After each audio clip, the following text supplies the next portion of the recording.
God bless you. I am Apostle Barry Glover. The message is part 2 of the message. The glory is here.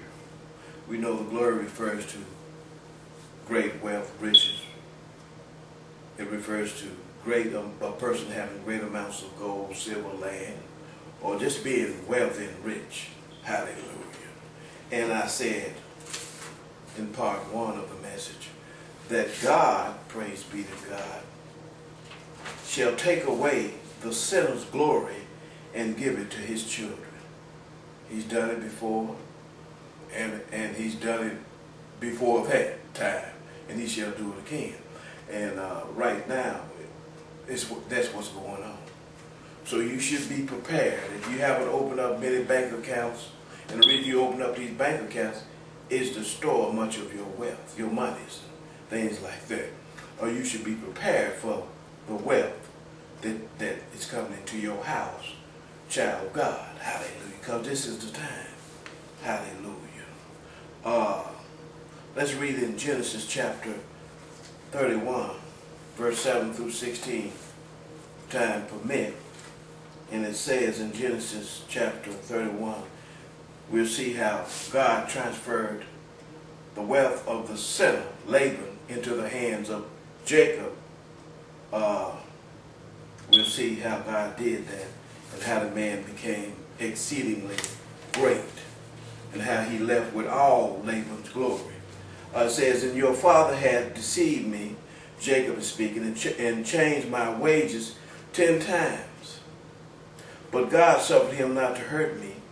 If he said, thus the speckle shall be thy wages, then all the cattle bear speckle. And if he said, thus the ringstrait shall be thy hire, then bear all the cattle ringstrait. Thus God had taken away, I said God will take away the wealth of a sinner and put it in the hands of his children. He's been doing it, and now's the time for that to be occurring again, and it is occurring. And it has occurred. And it is occurring. Verse 9, thus God had taken away the cattle of your father and given them to me. God took Laban's cattle, all his herds, and gave those cattle to Jacob. And it came to pass at the time that the cattle conceived that I lifted up mine eyes and saw in a dream, and behold, the rams which leaped upon the cattle were ringstrait, speckled, and grizzled. And the angel of God spake unto me in a dream, saying, Jacob, and I said, here am I. And he said, lift up now thine eyes and see, all the rams which leap upon the cattle are ringstraits, speckled, and grizzled. For I have seen all that Laban doeth unto thee. I am the God of Bethuel, where thou anointest the pillar, and where thou vowest a vow unto me. Now arise, get thee out from this land, and return unto the land of thy kindred. And Rachel and Leah answered and said unto him, is there yet any portion of inheritance for us in our father's house? Are we not counted of him strangers? For he had sold us, and had quite devoured also our money. For all the riches which God had taken from our father, that is ours and our children's, now then whatsoever God had said unto thee, do. Hallelujah. We see here God made a wealth transfer. He took all the wealth of the wicked man Laban and gave it to, praise be to God, he gave it to Jacob, the one he was in covenant with. Praise be to God. Now we're going to read in Ecclesiastes chapter 2 verse 26. Because I said God shall take away the sinner's glory and give it to his children. And he has done that before, and he's doing that now. Hallelujah. Ecclesiastes chapter 2 verse 26 says, for God giveth to a man that is good in his sight wisdom.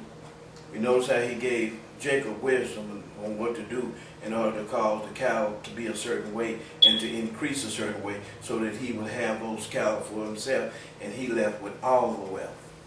For God giveth to a man that is good in his sight wisdom and knowledge, in verse 26, and joy. But to the sinner he giveth travail. You know what travail is? I believe that's labor pains. That's pains and labor. Together to heap up, that he may give unto him that is good before God. Hallelujah. God will cause the wicked folk, hallelujah, to give their glory to the righteous people. We are the children of the latter house, and the glory of our house is greater than the former house. Now we're going to read in Haggai chapter 2, verse 6 through 9. Might do that in part 3 of the message. I don't know whether I mentioned this to you or not. Have I mentioned this already? Well, let me mention this to you again, because this is a great poetry book. It tells you how people are robbing folk, how people are producing medicines that make people sick. That's right, make them sick. So if you get sick, well then you have to buy other medicines that will take care of that sickness. But if that medicine produces other sickness, then you're going to have to buy some more medicine to treat that sickness. But you need this poetry book, A Dirty City. Make sure you pick up Essentials of Faith, and plus there are other books that I have written, faith books that are on the market. Make sure you get your copies of those books. See you next time.